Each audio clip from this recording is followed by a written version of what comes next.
ಅಂತಾರಾಷ್ಟ್ರೀಯ ಮಟ್ಟದಲ್ಲಿ ಮತ್ತೊಂದು ನ್ಯಾಟೋ ಅಸ್ತಿತ್ವಕ್ಕೆ ಬಂತ ಎನ್ನುವ ಪ್ರಶ್ನೆ ಈಗ ಉದ್ಭವವಾಗಿದೆ.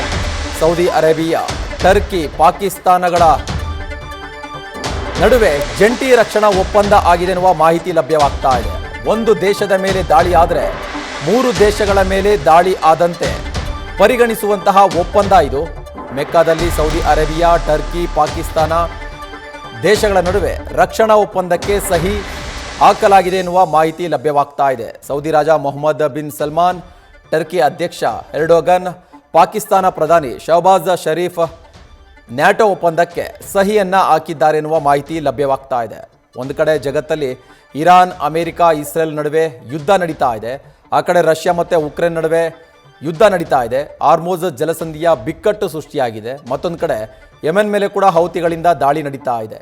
ಇಂತಹ ಸಂದರ್ಭದಲ್ಲಿ 3 ದೇಶಗಳ ನಡುವೆ ನ್ಯಾಟೋ ಒಪ್ಪಂದಕ್ಕೆ ಸಹಿ ಹಾಕಿದೆ ಎನ್ನುವ ವಿಚಾರ ಈಗ ಸಾಕಷ್ಟು ಚರ್ಚೆಗೆ ಕಾರಣವಾಗಿದೆ.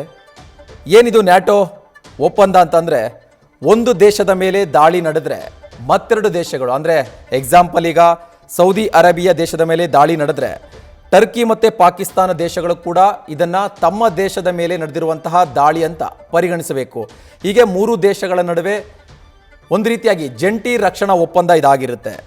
ಸೌದಿ ಅರೇಬಿಯಾ, ಟರ್ಕಿ ಮತ್ತು ಪಾಕಿಸ್ತಾನ ದೇಶಗಳ ನಡುವೆ ನ್ಯಾಟೋ ಒಪ್ಪಂದ ಆಗಿರುವ ಮಾಹಿತಿ ಲಭ್ಯವಾಗ್ತಾ ಇದೆ.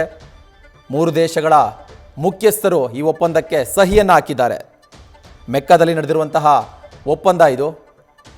ಸೌದಿ ಅರೇಬಿಯಾದ ರಾಜ ಮೊಹಮ್ಮದ್ ಬಿನ್ ಸಲ್ಮಾನ್, ಟರ್ಕಿ ಅಧ್ಯಕ್ಷ ಎರ್ಡೋಗನ್ ಹಾಗೂ ಪಾಕಿಸ್ತಾನದ ಪ್ರಧಾನಿ ಶಹಬಾಜ್ ಶರೀಫ್ ಜಂಟಿ ರಕ್ಷಣಾ ಒಪ್ಪಂದಕ್ಕೆ ಸಹಿ ಹಾಕಿದ್ದಾರೆ.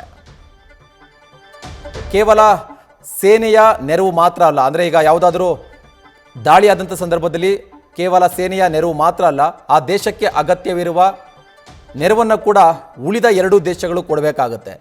ಒಂದು ದೇಶದ ಮೇಲೆ ಯಾವುದಾದ್ರೂ 3ನೇ ದೇಶ ದಾಳಿ ಮಾಡಿದಂಥ ಸಂದರ್ಭದಲ್ಲಿ ಉಳಿದ 2 ದೇಶಗಳು ಕೂಡ ಆ ದೇಶದ ಪರವಾಗಿ ನಿಂತ್ಕೊಳ್ಬೇಕಾಗತ್ತೆ. ಇದನ್ನು ನ್ಯಾಟೋ ಒಪ್ಪಂದ ಅಂತ ಹೇಳಲಾಗುತ್ತೆ.